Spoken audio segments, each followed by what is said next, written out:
A resolução da questão de hoje que diz assim: a planilha abaixo foi criada no Microsoft Excel 2013 em português para mostrar a simulação de um empréstimo contraído por uma pessoa. Na célula B5 foi digitada uma fórmula financeira para calcular a taxa mensal de juros, que resultou no valor de 3%. A fórmula correta inserida foi: letra A, igual taxa, abre parênteses, B4, ponto e vírgula, B3, ponto e vírgula, B2, asterisco 12, fecha parênteses. Letra B, igual juros, abre parênteses, B2, asterisco 12, ponto e vírgula, B4, ponto e vírgula, B3, fecha parênteses. A letra C disse igual taxa, abre parênteses, B2, asterisco 12, ponto e vírgula, B3, ponto e vírgula, B4. A letra D, igual taxa, B2, ponto e vírgula, B4, ponto e vírgula, B3, fecha parênteses. E a letra E, igual juros, abre parênteses, B3, ponto e vírgula, B4, ponto e vírgula, B2, asterisco 12, fecha parênteses. E aí, pessoal, qual a resposta correta? Bem, aqui, antes de começar a falar sobre essa questão, especificamente sobre a resolução da questão, mais sobre ela, nós temos que entender que quando a questão disse que queria a taxa mensal de juros, qual é o nome da função do Excel que faz exatamente isso, que retorna uma taxa mensal de juros. Essa função se chama taxa e não juros, como está descrito em outras opções ali. Então agora eu vou mostrar como funciona a função taxa para a gente descobrir qual a alternativa correta. Olha só, a função taxa é considerada uma função financeira do Excel.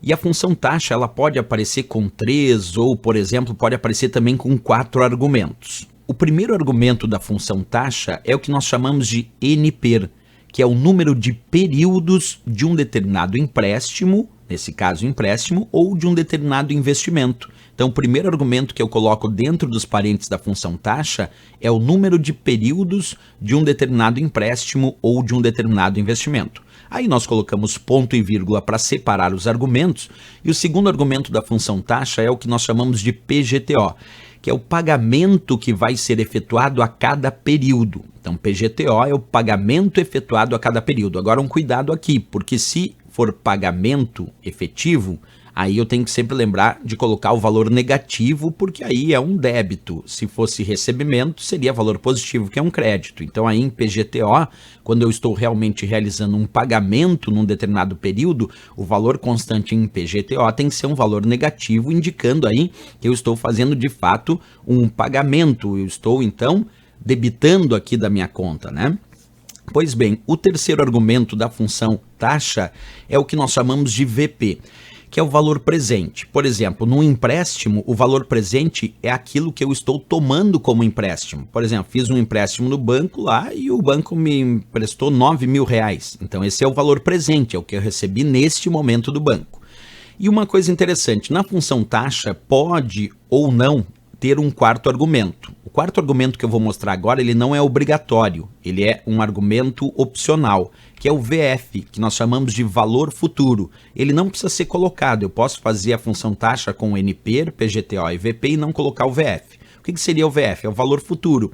Vamos supor que esse valor futuro seria a ideia de que lá no final desse empréstimo que eu estou tomando, eu teria que pagar, por exemplo, mais R$30.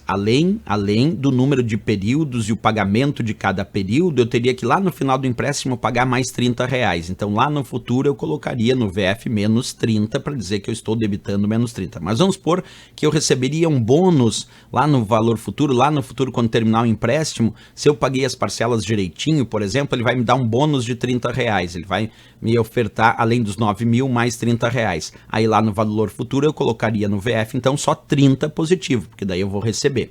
Mas esse VF, como eu disse, eu vou deixar ele em cinza, ó, vou tirar o vermelho, para dizer que ele não é obrigatório, certo? Eu posso ou não colocar o VF na função taxa. Então vamos montar a função taxa para esta tabelinha aqui, onde o empréstimo foi feito com anos do empréstimo, 6 anos. Então o que é o NPER?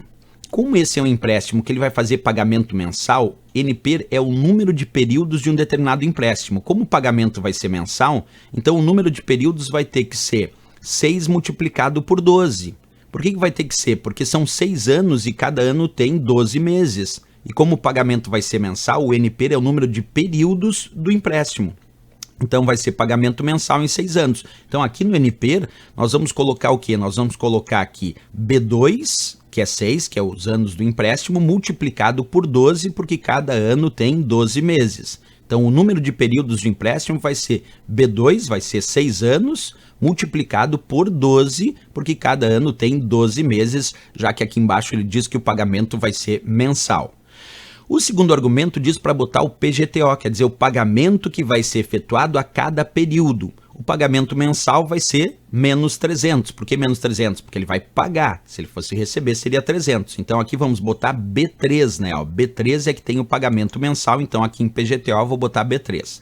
Ponto e vírgula, o valor presente. O valor presente é a quantia do empréstimo que ele vai receber no presente. Agora, quanto é que ele está tomando de empréstimo desse banco? 9 mil. Beleza, então 9 mil está aqui em B4, que é a quantia do empréstimo. Nós vamos botar no VP, que é o valor presente. E aí vamos fechar parênteses, porque ele não indica nada em relação a valor futuro. E aí, quando eu for efetivar essa fórmula, nós vamos ter a taxa mensal de juros de 3%.